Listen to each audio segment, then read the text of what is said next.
Estaba a la mitad de responder mis correos matutinos cuando una voz profunda y desconocida resonó por toda la oficina de planta abierta. Inés, levanté la vista. El hombre no estaba preguntando, estaba convocando. Daniel Ruiz, el flamante nuevo director ejecutivo, se encontraba en la entrada del piso principal, enmarcado por la luz solar y la arrogancia. Su traje a medida probablemente costaba más que mi coche. Las conversaciones a mi alrededor se desvanecieron. Algunos compañeros intercambiaron miradas entre nosotros con los ojos muy abiertos. Sí, dije, poniéndome de pie a medias. Sonrió como un depredador que detecta una presa fácil, una palabra. Ahora lo seguí hasta la sala de conferencias con paredes de cristal, mis tacones haciendo clic en el suelo pulido. No me invitó a sentarme. En cambio, se dirigió a la cabecera de la mesa con las manos apoyadas en la superficie, como un general dirigiéndose a las tropas. No perdamos el tiempo del otro, dijo con voz lo suficientemente alta para que la gente que pasaba pudiera escuchar. Tu puesto aquí es completamente redundante. Eres una pérdida de nómina. Las palabras cayeron con crueldad deliberada. A nuestro alrededor, las siluetas se detuvieron justo fuera del cristal. La audiencia silenciosa de la oficina. Mantuve mi expresión neutral, incluso cuando mi pulso martilleaba en mis oídos. Entiendo. Empaca tu escritorio, continuó Daniel. Seguridad te escoltará fuera en una hora. Sin advertencia, sin discusión, solo una humillación pública disfrazada de liderazgo. Él esperaba indignación, ira, tal vez súplicas. Pero, en cambio, asentí una vez. Entendido. Parpadeó ligeramente, desconcertado. ¿Eso es todo? Eso es todo, dije con voz uniforme.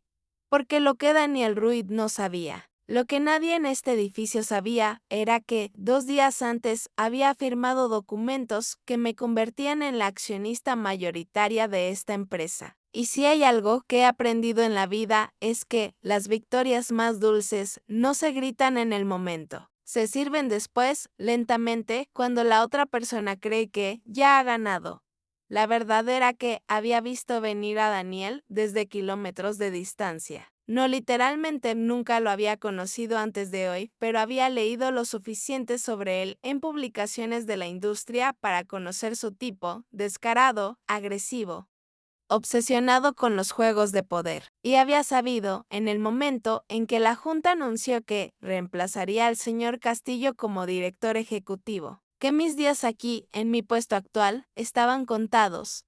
Lo que no podía haber sabido era que mi papel en esta empresa nunca había sido solo sobre mi título de trabajo.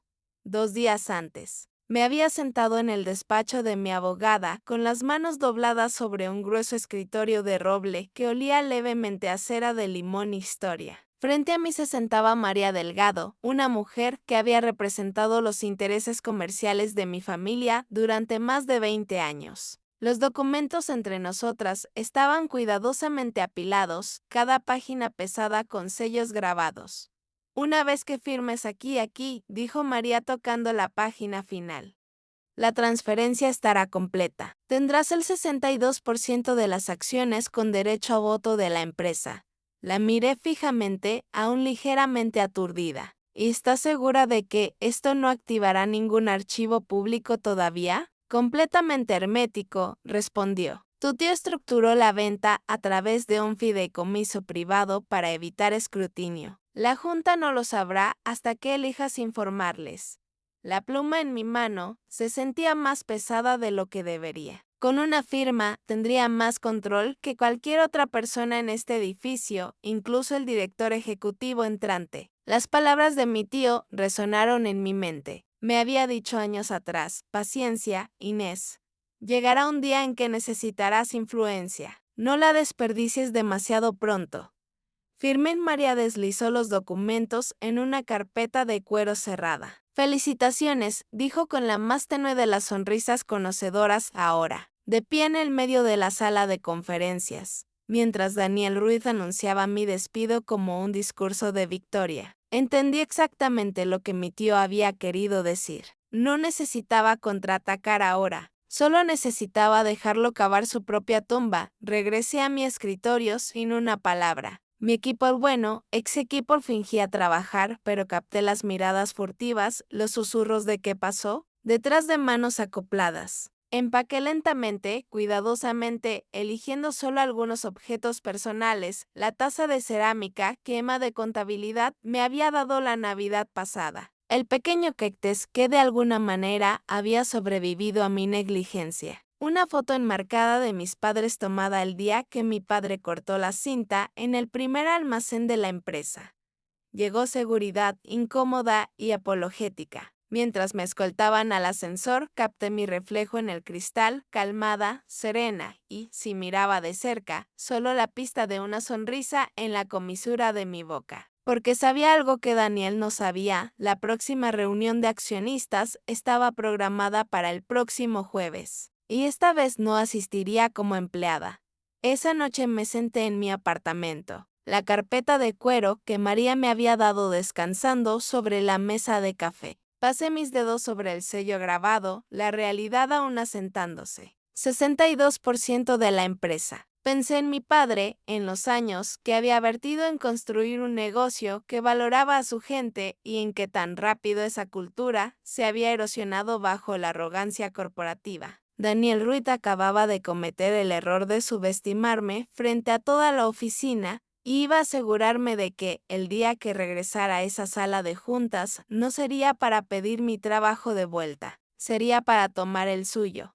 A la mañana siguiente, mi teléfono vibró antes de que hubiera hecho café. 2 llamadas perdidas de recursos humanos. Un correo electrónico marcado como urgente en mayúsculas, entrevista de salida, asistencia obligatoria. Las 10:30 de la mañana. Sonreí para mis adentros y deslicé el teléfono de vuelta al mostrador. Que se preocupen, no obtendrían nada de mí. Todavía no, en cambio, me serví una taza de café y abrí mi laptop. La carpeta de cuero que María me había dado estaba a mi lado, su peso más que físico. Adentro estaba el poder que Daniel no sabía que existía. Abrí mi correo electrónico y escribí un mensaje corto a María: nos movemos el próximo jueves. Prepara el aviso formal para la junta. Firmaré en persona. Su respuesta llegó en minutos, entendido. Tendré todo listo. Espera resistencia una vez que se entregue el aviso. La resistencia era exactamente lo que quería, no puse un pie en la oficina por el resto de la semana. En cambio, pasé esos días en preparación silenciosa, no del tipo de Hollywood, sin vigilancias dramáticas o milagros de último minuto, sino la lenta y metódica recopilación de munición. Mi primera reunión fue con Andrés López, un viejo amigo de mis días de operaciones que ahora trabajaba en logística. Nos encontramos en una pequeña cafetería a 3 cuadras de la oficina, lejos de ojos curiosos. Llegó llevando la misma expresión preocupada que había visto en varios rostros de excolegas desde el despido. ¿Qué diablos pasó?, preguntó tan pronto como se sentó. Daniel ha estado pavoneándose como si acabara de ganar una guerra. «Cree que la ganó», dije uniformemente. «Lo estoy dejando disfrutar del desfile antes de que comience la lluvia». Andrés se inclinó, bajando la voz. «Inés, ¿qué estás planeando?» «Nada ilegal», dije con una pequeña sonrisa, «pero necesito información. Números honestos, los que Daniel no está mostrando a la junta». Su expresión cambió de preocupación a comprensión. ¿Te refieres a las cifras reales de rotación, los sobrecostos, los plazos perdidos? Todo eso, dije, y cualquier prueba de que sus proyecciones son humo y espejos. Andrés dudó solo por un momento antes de asentir. «Dame un par de días». Mi siguiente llamada fue a una mujer llamada Carmen Jiménez, una exgerente de recursos humanos que había renunciado 6 meses atrás bajo circunstancias sospechosas. «Me sorprende saber de ti», dijo cuando nos encontramos en un tranquilo bar de vinos esa noche. «Escuché que Daniel te despidió». «Lo hizo», dije. Y en el proceso me dio la única cosa que necesitaba, una razón para usar lo que he estado guardando. Su ceño se frunció. «¿Y eso es?» «Control», dije simplemente, y quiero reconstruir la empresa como solía ser. Pero primero necesito la verdad sobre cuántas quejas enterró Recursos Humanos bajo el liderazgo de Martín y ahora de Daniel. Carmen suspiró, haciendo girar el vino en su copa. encontrarás muchas. Me fui porque no me dejaron investigar 2 casos de acoso, ambos barridos bajo la alfombra. Si hablas en serio, puedo conseguirte los archivos. Guardé copias para mi propia protección. Hablo en serio, dije. Para el viernes. Tenía más de lo que esperaba, una hoja de cálculo de Andrés mostrando que la rotación voluntaria había aumentado un 43% en el primer trimestre de Daniel. Memorandos internos de Carmen probando que múltiples quejas de recursos humanos fueron cerradas sin revisión adecuada. Cadenas de correos electrónicos entre Daniel y el director financiero. Discutiendo contabilidad creativa para informes trimestrales, nada de eso era material sensacionalista de tabloides. Era peor, mala práctica corporativa, aburrida e innegable, del tipo que la Junta no podía ignorar sin exponerse a sí mismos. Ese fin de semana no celebré ni me regodé. Trabajé. Revisé los documentos página por página, organizándolos en una carpeta con pestañas ordenadas: finanzas, recursos humanos, operaciones, proyecciones versus realidad. Cada número, cada queja, cada correo electrónico estaba respaldado por una fuente, sin adornos, sin negaciones fáciles. María llamó tarde el domingo por la noche. He preparado el aviso, dijo. Una vez que firmes, será enviado por mensajero a cada miembro de la Junta. La agenda está clara, reunión especial para revisar y nombrar liderazgo ejecutivo. Bien, dije. Envíalo primera hora el lunes. Sabes que te llamarán en el momento en que lo reciban. Dijo, cuento con ello. El lunes por la mañana. Mi teléfono se iluminó antes de las 9 a.m. con un número desconocido. Lo dejé ir al buzón de voz. 30 segundos después, un mensaje de un viejo contacto de la Junta. Inés, ¿qué es esto? ¿Es una broma? No respondí. El silencio era parte del plan. Mientras menos supieran antes del jueves, más desequilibrados estarían cuando entrara a esa habitación. Para el martes por la mañana, la tormenta comenzaba a formarse. La Junta aún no tenía la imagen completa, pero el aviso que María envió había cumplido su trabajo. El pánico comenzaba a ondularse detrás de puertas cerradas. Lo sabía porque mi teléfono se había iluminado media docena de veces antes del desayuno con llamadas de números que reconocía. No respondí ninguna de ellas. En cambio, fui a reunirme con Patricia Ramos, una mujer cuya reputación en el mundo corporativo era algo entre un bisturí y un huracán. Era una consultora de gobernanza del tipo que las juntas llamaban cuando necesitaban que los problemas fueran manejados silenciosamente. La había contratado 2 años atrás para un proyecto paralelo y habíamos mantenido contacto. Patricia llegó al salón del hotel donde acordamos encontrarnos. Su cabello oscuro recogido, su maletín de cuero, pareciendo lo suficientemente pesado como para funcionar como arma. Inés, dijo estrechando mi mano firmemente. María me dio los trazos generales. Necesito detalles, le entregué la carpeta. Todo aquí está verificado. Datos de rotación, quejas enterradas de recursos humanos, declaraciones financieras erróneas. No me interesa manchar a Daniel. Quiero un caso fecho lo suficientemente fuerte para sostenerse por sí mismo. Hojeó algunas páginas, sus cejas levantándose ligeramente. Tienes más que suficiente. Esto no es solo mal liderazgo, es negligencia fiduciaria. Si la Junta ignora esto, se están exponiendo legalmente. Ese es el punto, dije. No pueden simplemente desestimarlo. Patricia cerró la carpeta y me miró directamente a los ojos. El jueves va a ser feo. ¿Estás lista para eso? He estado lista desde el día que me despidió. Para el miércoles por la tarde, los susurros se habían vuelto más fuertes. Una vieja colega, Sofía, me envió un mensaje. Daniel está nervioso. Canceló 2 reuniones hoy y se encerró en su oficina. ¿Qué está pasando? Escribí y borré mi respuesta 3 veces antes de decidirme por, solo dile que el jueves será interesante. El jueves por la mañana llegó fresco y claro. El tipo de día que te engaña, haciéndote pensar que no podría pasar nada malo. Me vestí deliberadamente, traje azul marino, blusa blanca, sin joyas excepto por mi reloj. Profesional, inquebrantable, neutral. una imagen espejo de la mujer que Daniel pensó que había borrado de la empresa. María me encontró en el vestíbulo del edificio. «Están todos aquí», dijo en voz baja, «y han estado hablando entre ellos desde las 8 a.m. Bien», respondí. «Déjalos hablar. Hará que lo que viene sea más difícil de tragar». Mientras entrábamos al ascensor, pude sentir el cambio en mi propia respiración, calmada, medida, casi como estar de pie detrás del escenario antes de una actuación. Cuando entramos a la sala de juntas, la conversación se cortó instantáneamente. La larga mesa de roble brillaba bajo la iluminación empotrada y cada silla de cuero estaba ocupada. Daniel se sentaba en el extremo lejano, su postura rígida, su mandíbula tensa. «Bueno», dijo, su tono casi burlón, «esto es inesperado». Coloqué mi carpeta sobre la mesa y me senté en el asiento de la cabecera sin preguntar. El aire cambió. Esta reunión, comencé, fue convocada bajo la autoridad del accionista mayoritario. Varios miembros de la junta intercambiaron miradas rápidas. Uno de ellos, el señor Redondo, se aclaró la garganta. «Accionista mayoritario, Inés, ¿de qué estás hablando?». Deslice los documentos de propiedad hacia adelante. 2 días antes de mi despido, finalicé la compra del 62% de las acciones con derecho a voto de esta empresa. Es una transferencia privada, legalmente vinculante y archivada de acuerdo con la gobernanza corporativa.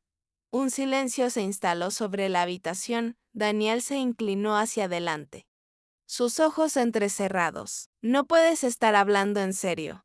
«Lo estoy», dije. Convoqué esta reunión por una razón: revisar el liderazgo ejecutivo actual.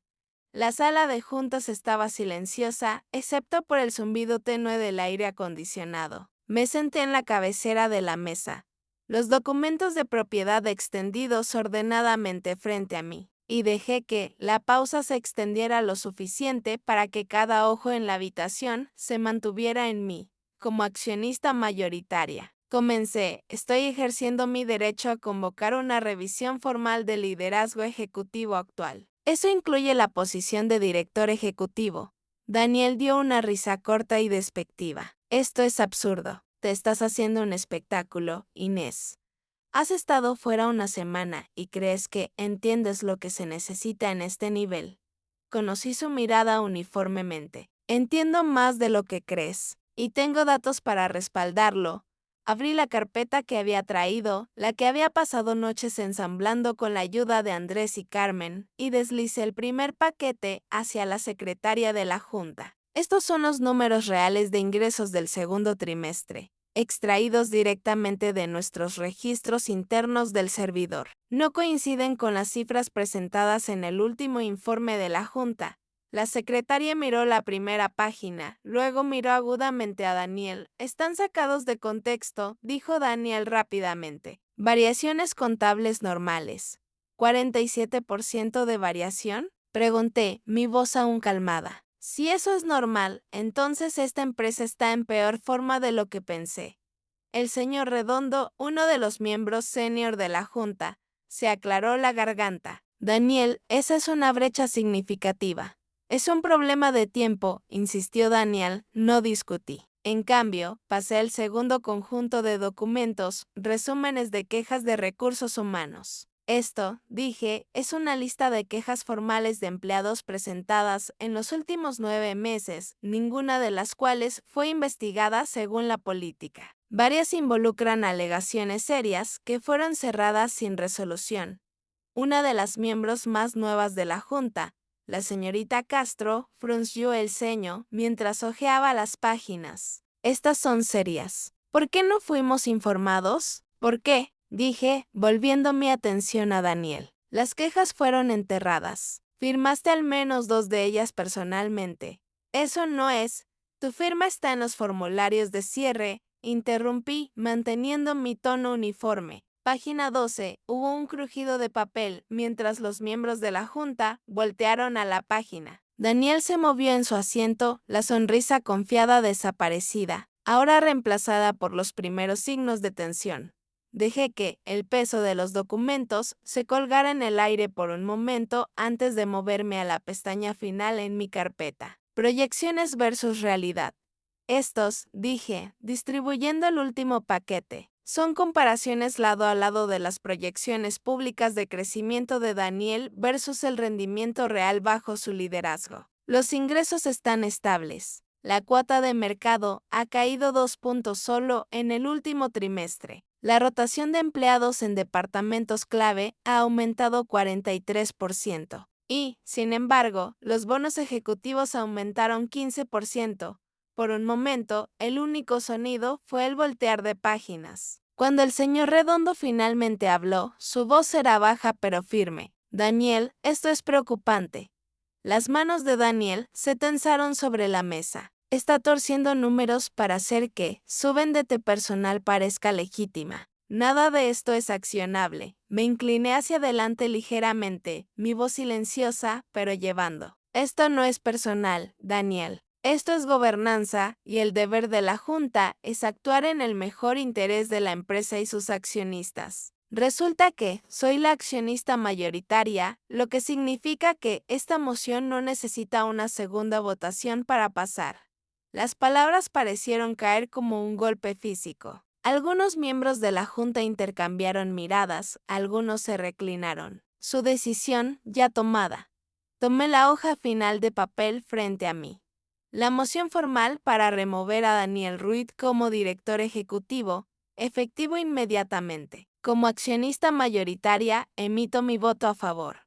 Hice una pausa. 62%. La moción es aprobada. Por un momento, nadie se movió. Luego, la secretaria de la Junta se aclaró la garganta. De acuerdo con los estatutos de la empresa, la moción se sostiene. Daniel, tu terminación es efectiva al recibir este aviso. Daniel se levantó bruscamente, su silla raspando contra el suelo. Esto es una broma, dijo, su voz elevándose. No sobrevivirás un mes sin mí. La empresa se desmoronará. Cerré la carpeta calmadamente. Ha estado desmoronándose contigo. No tuvieron que llamar a seguridad. Él reunió sus cosas en movimientos entrecortados, evitando los ojos de todos. Cuando llegó a la puerta, se volteó hacia mí por última vez. No tienes idea de lo que estás haciendo. Conocí su mirada una última vez. Sé exactamente lo que estoy haciendo. La puerta se cerró detrás de él con un clic suave. Los días siguientes fueron menos glamorosos de lo que la gente podría esperar. No hubo celebraciones ni discursos triunfantes. En cambio, había trabajo real que hacer. Nombramos a Ricardo Fernández como CEO interino. Era el jefe de ingeniería, un hombre tranquilo que sabía más sobre el funcionamiento real de la empresa que cualquier ejecutivo que hubiera conocido. Aceptó el puesto con la condición de que fuera estrictamente temporal. El primer cambio fue restaurar los presupuestos que Daniel había cortado. El departamento de atención al cliente recuperó a sus 3 mejores representantes que habían renunciado. El equipo de desarrollo obtuvo los recursos que necesitaba. Implementé una línea directa de ética manejada por una firma externa, no por recursos humanos. Carmen regresó como asesora externa para reconstruir el departamento con estándares claros. Convoqué reuniones con todos los departamentos, no para dar discursos, sino para escuchar. Las quejas, que habían estado esperando meses para ser escuchadas, finalmente tuvieron una audiencia. Solía encantarme trabajar aquí, me dijo Emma de Contabilidad durante un almuerzo tranquilo. Pero el año pasado, nunca sabía si serías la siguiente en ser llamada a la oficina.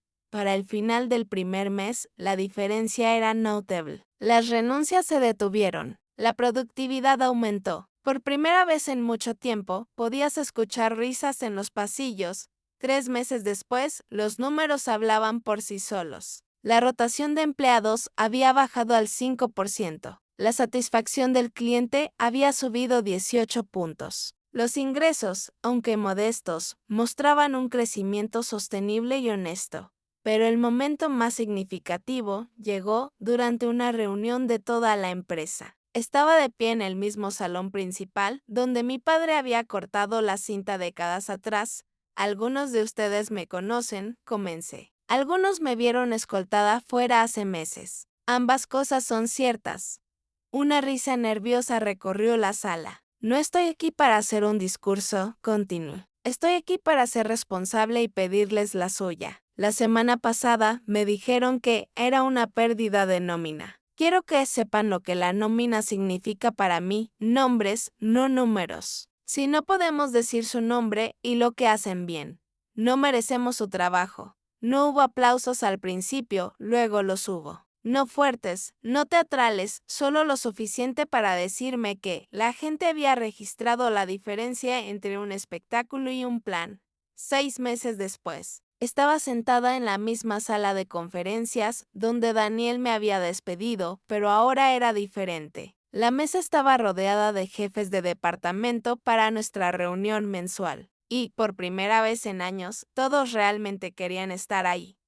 Los números del tercer trimestre están confirmados, anunció Patricia del departamento financiero. Ingresos aumentaron 18%. Retención de clientes está en su punto más alto en 3 años.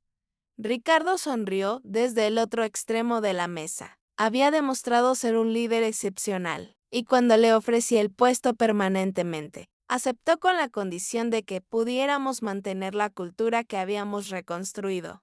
Mi teléfono vibró con un mensaje de Sofía.